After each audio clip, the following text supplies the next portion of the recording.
My name is Teresa Lockwood. I'm continuing recording my persecutor, William Clay, where he's going to sit there and play this game and mock. Oh, me being persecuted, by the way. Well, this is the thing. This church cult is going to act like they're speaking against Christians being persecuted. Okay? And they're using, like I said before, using a forged false Bible. Excuse me. I need to drink something. I'm just like really flooded. Excuse me. I've been crying all day long, and I'm going through a severe trauma. Been like this since court or whatever, but off and on. So anyway, I'm very sick. I have PTSD, by the way. So, whatever. So, let me just talk about this. So, look, this is a thing that I dealt with when I was in their church cult or whatever. When I reached out, for like help, support, or whatever, they're like, "Oh, take it to God, take it to the cross," things like that. I mean, it's really, really sickening. And this church basically are the ones that basically attacked my family and destroyed my family. Because I was a victim of domestic violence. They said that I basically because they just went around sitting there saying things like, "Oh, God protects his own," and things like that. God only helps those who help themselves, and whatever. It's really sickening, and all kinds of things. And I was actually just traumatized, over just repeating their evil over and over and over, for years. And it's really sickening. And so, look, I'm just gonna record this guy again because I guess he was the one that basically said, "Take it to God" or whatever. He's an ex-cop, by the way, and what they do? Nothing. Okay? Nothing. Okay? Just walk around, act like they're hot shit in uniform. That's it. They have no concept of law, any of these things or whatever, or insight to humanity or whatever, nor do they care. Okay? So, anyway, so he plays these sick little games. Again, sitting there, Peter calls you to holiness or whatever, and then compares it to others who, call the police or whatever. Look, these people, they're delusional. All their statements are like an indifference, a spirit of stupor, ignoring of reality or whatever. And just to ignore it, they'll make statements, "Oh, go to God," or, "Oh, you're not holy if you call police." This is what police have done. Fraudulent Pentecostals and their chaplains. Sitting there claiming I'm sinning or whatever for complaining. Oh, for them committing crimes against me and for speaking against domestic violence, by the way. So there is no law enforcement department, by the way. There's a child sex trafficking ring, and we have a right to a law enforcement department, and I want these little pigs out of here. So that's all they are, is perverted pigs. Okay? And they're child molesters, and they're perverts, and they're all these things who are immoral degenerates. Their minds are basically debased. They're uninsightful. Their knowledge is just perverted. They say everything delusional. Just about everything that they have ever said has been delusional. And when I correct it and prove them wrong, and basically show them they're wrong, they're like, "Oh, well, that's your opinion." I don't speak by opinion. I speak by truth and laws of justice. So we're going to record this. They said my anger is sin, but then again, they were saying that when I hardly expressed a outward painful anger or whatever. I was more introverted then or whatever. I just went through years of torture and trauma, and I developed PTSD in collusion from this satanic cult, the Vineland, New Jersey Police Department cult, and trying to protect this rapist or whatever. I'm tortured and suffered trauma by, and I asked for help, and he destroyed my children. I'm in more pain over my children more than anything, and they're mocking me for that or whatever. So because they abused me, it sat there and said I'm not of God because they abused me. Oh, look at your family that they destroyed, by the way. They brainwashed them, psychologically separated my children from me or whatever, so I can't teach them, and basically use my rapist, who was a delusional madman, okay, psychopath, to sit there and lie to them and basically strip their minds and separate them from me and get them to abuse me. First Peter. We've been looking at this idea of hope in the midst of extreme circumstances. And the Christians of that day were being tortured and tormented and even killed for their faith. And Peter... You know how tormenting that is when I hear these churches who persecuted me sit there and act like and pretend they're basically speaking against persecution? It is like being a child growing up in church, okay? And sitting there when they sat there and told these perverted child molesters that they were men of God as they praised them is the exact same thing. This letter to encourage them. But right after the opening of the letter and encouraging them and telling them to find their hope in Jesus, he turns and he says this thing to them. He calls them to a life of holiness. You're being tortured, you're being killed. People around you are dying. You're running for your life because you claim to be a Christian. And Peter says, now I'm going to call you to holiness. He said claim to be a Christian. That's how I sit there and say it's against them or whatever. I'm me being Christian isn't a claim. And they persecuted me for being Christian, by the way. I actually want to, I'm not going to be able to look it up. This guy has stolen works from me. I've spoken against him being a psychopath and basically wrote on laws of the good conscience, and he stole it from me. When he was off on it, I basically wrote more information on it, and he stole that from me, pretending he's sitting there talking about laws of the good conscience. He stole the terms, basically, internal and external law, which was my original teaching explaining Paul's writings, and basically what he was expressing between the internal law and the external law. So, they stole that from me. And that was from my original works, by the way.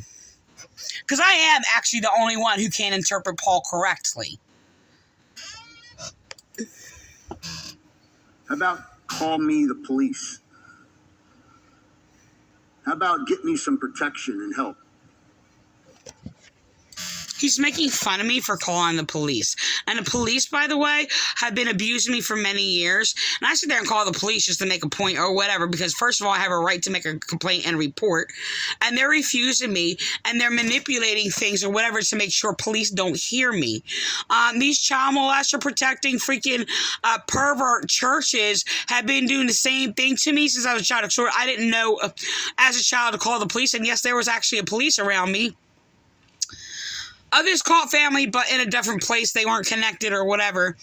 And, but the thing is, I mean, they were just like my main known dad or whatever, because they mostly took care of me or whatever, because the other ones were neglectful. The ones who adopted me were neglectful. So, but the guy, who was like more of my dad, the uncle or whatever, separated from the cult. They were two different states. So, I just want to let you know he was a cop. Okay, so yeah, I was actually wondering why he didn't actually save me. So I was a child, I didn't know any better. I didn't know why he would even know about it, but I was abandoned in New Jersey or whatever. But the thing is, it's just that I had no, concept of what a cop did. He wasn't a cop, he was, just Uncle John. So that was all there was to it. So, yeah, I didn't, I knew it was cop, but I didn't know what they did, so, and the only thing I actually related anything else to a cop was I thought his wife, Aunt, was a cop, and I thought, it's actually really cute. This is sitting there calming me down, because actually, I always get this image of her, it always calms me down, but, she was a school crossing guard, and I thought she was a police officer for kids, so, whatever. So, Yeah, she, you know, their uniform looked the same. She wore the crisp white shirt and, you know, blue pants and the hat and, you know, whatever. So I thought she was like, well, a school cop, you know, make sure kids get across the street safely. So I guess she kind of was. I don't know. But, I didn't really, so I didn't know much anything else basically about that. Oh, my friend down the street was a cop. I still didn't know. I fell out of the car. I wasn't going to talk about all this. I fell out of the car when I was about probably maybe 7 years old. And so my dad, when he was around, he's hardly around because he worked 2 jobs, but the adopted dad, he went and got my friend's dad because he was a cop and lived at the corner, and he came in and he was in uniform. That was the only time I seen him in uniform. I didn't even know he was a cop, actually. But he comes in. I don't know why there was no lights or whatever, but there was no lights, and he comes in with a flashlight and looks, you know, at my knees or whatever. And I don't know what he said or whatever, but he just said she needs to see somebody. That's all, you know, there was no, I didn't know what else, you know, was said or whatever. But I never went to a doctor, never went to a hospital or whatever. I had to take care of myself for a very long time. I remember that. Nobody ever treated me or took care of me or anything like that because this whole so-called mother didn't do that. So, I mean, I had to go in the medicine cabinet and put peroxide on my knee, but I had like, my skin was almost like off. I mean, it had like big scrapes on my knee. Like that was, it took a very long time to heal. I mean, they got infected and everything, and I had to take care of it myself. And I remember I could barely walk down the hall for like a very long time, and I had to lean on the wall and stuff to walk. So, anyway, so, the only time I went to the hospital was, when I cut my finger, actually. I don't know if I can see on that. Yeah, so I was helped cleaning up the yard, and I threw a dish over the sink. It was a broken casserole dish or whatever, and I threw it over the fence, and I cut myself. And the dad, he was a more calmer person, like also introverted.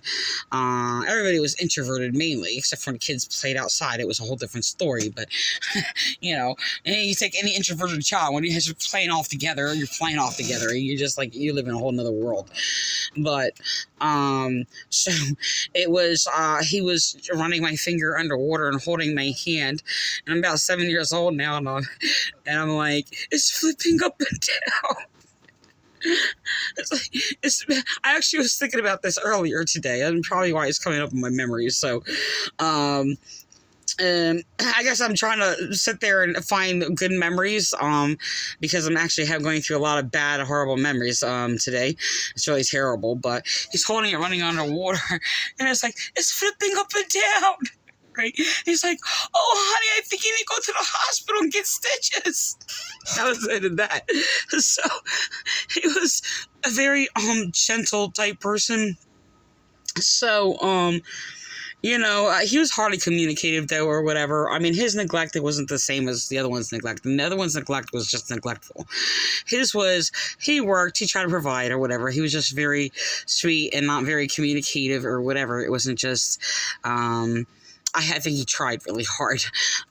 So he was a very, very, soft, meek type person or whatever. He was just, I mean, I guess, you know, I mean, I don't know. Dads can get away with not being existent more than others or whatever, especially work 2 jobs or whatever. But, you know, especially if they're just not communicative. But that's the way he was. And I could probably remember every word they have said. I know I said that in other videos, but anyway, I'm probably going to get upset again. That was a good memory, I guess. So it's really strange. I actually thought about that in the last couple of days.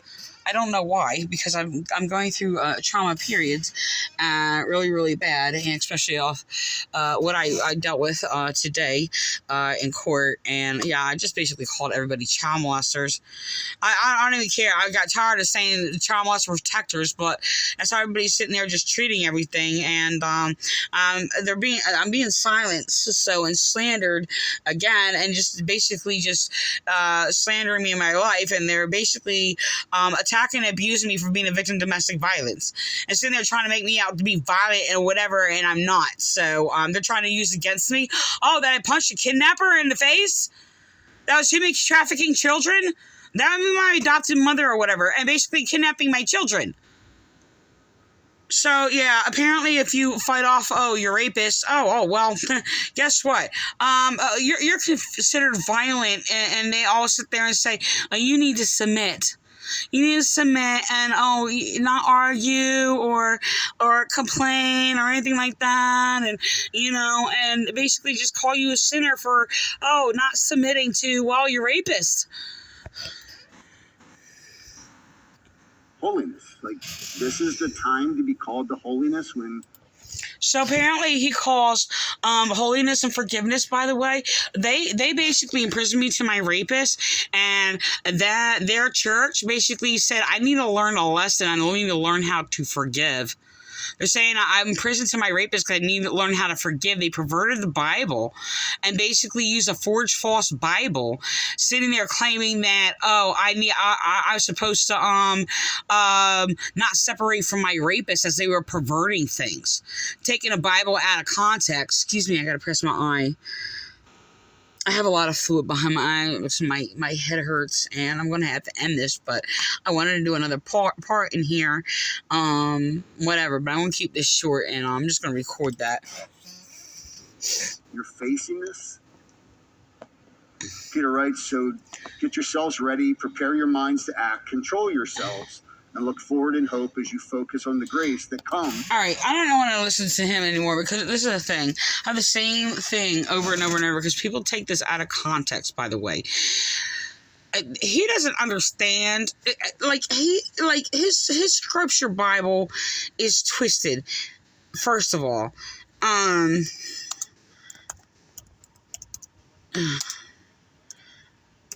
have a headache. Oh my gosh.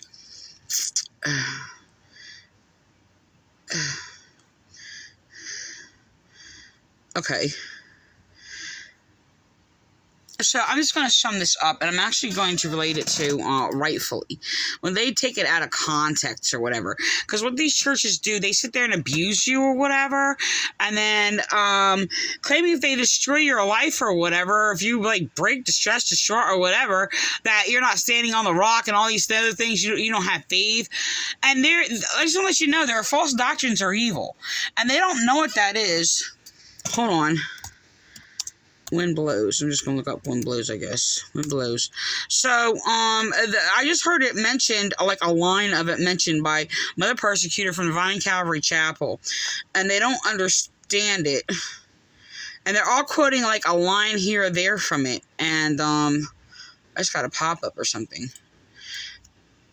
Oh, come on.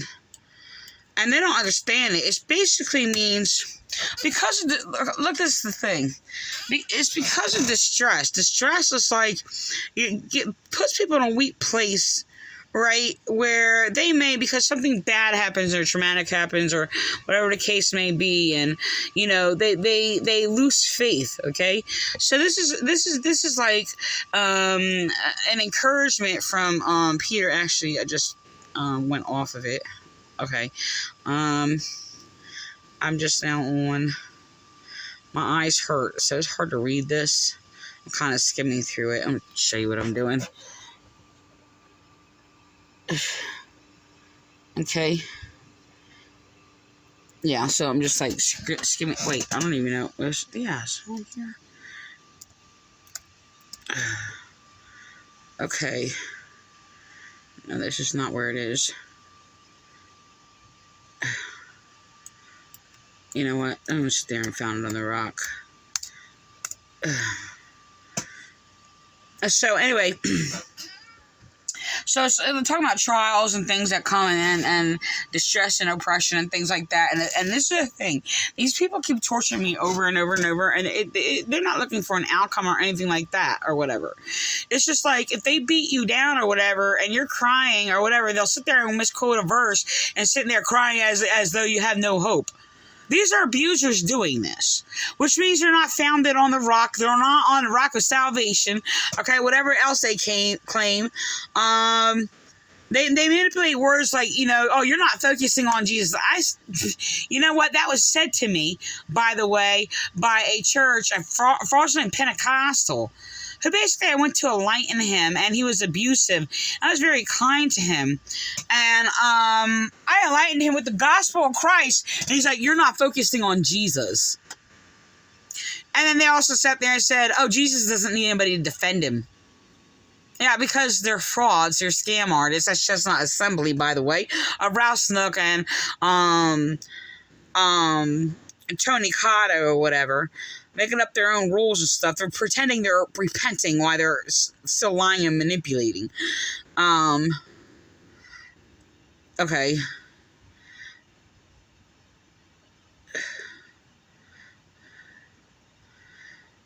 So this is the thing, though. I'm going to use this as a comparison, because the thing is, it's like no matter what, right? No matter what, they're lying and manipulating, they're doing all these things, and then they're going to sit there and go around lying, claiming that Jesus is God and all these other things or whatever, and so they're not moving, but they're not moving for their evil, and they have a lot of evil around them, okay, with all their false, perverted doctrines, child molester doctrines, no judging, no gossiping, all that, all the rules that are against victims and the teachings of Jesus Christ.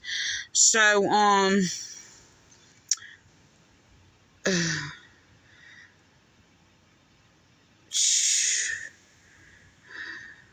oh, okay, I'm actually in the wrong, I'm on the wrong books, okay. So this is talking about the sayings of mine. It's like, staying firm on the truth. Now, like I said, the evil and the wicked, they claim their evil is truth, okay?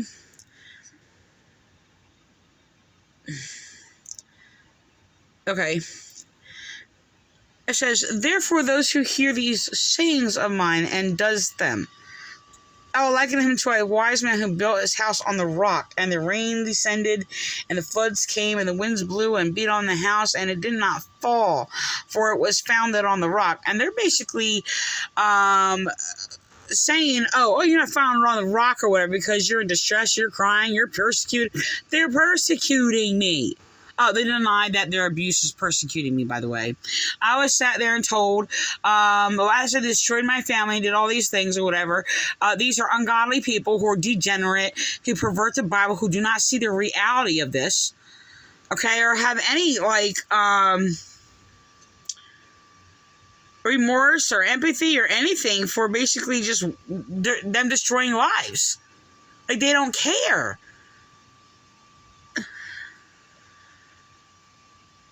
Okay, you know what? I'm going to actually use this verse, passage. I need a, I'm just going to record this real quick. My head hurts, and I can't barely read it, so.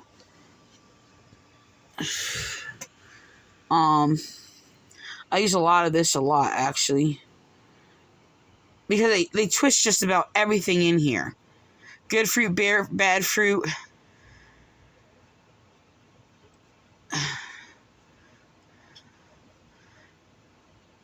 Okay, so they twisted just about every. I always want to teach. I just want to teach.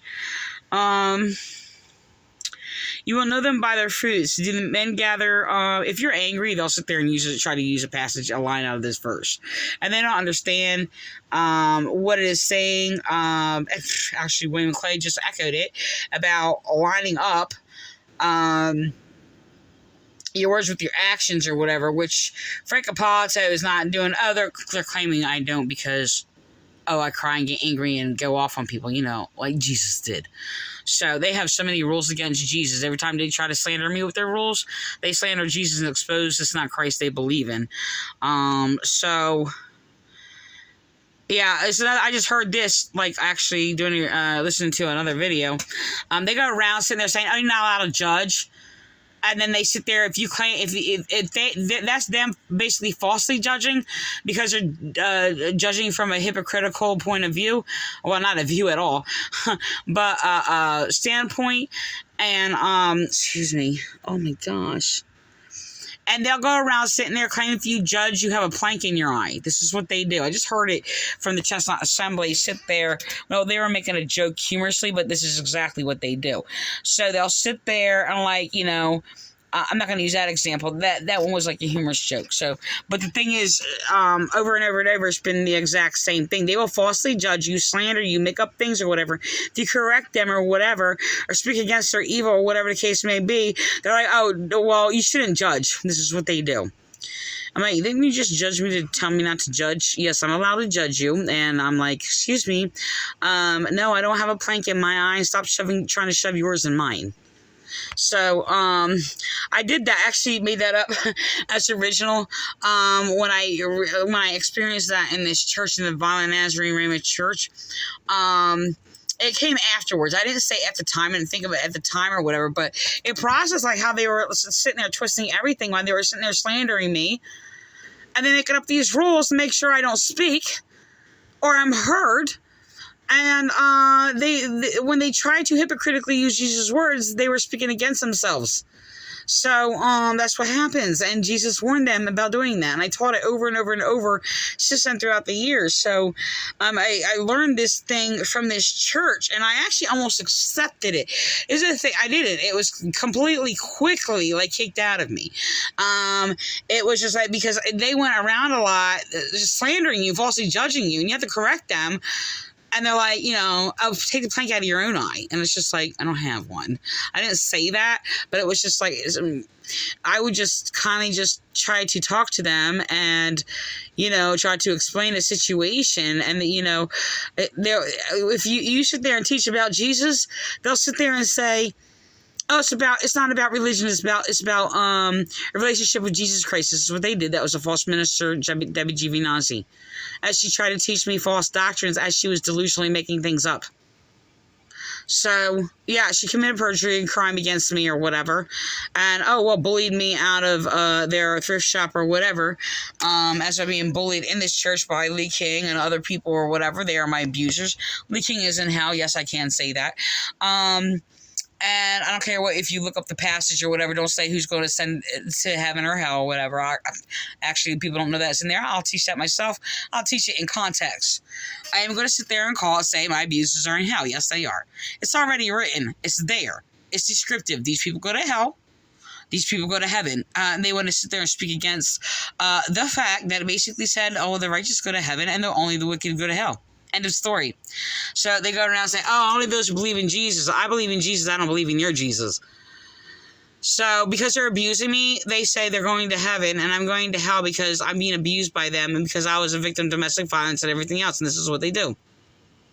So, whatever. Yeah, it's continuous trauma like that, and they destroyed my life, and it's just basically 99% of the people that go around making up my thoughts or whatever, these are church degenerates. Okay, that exposes actually they are of the Antichrist and they do not believe in God or my brother of a prophet Jesus.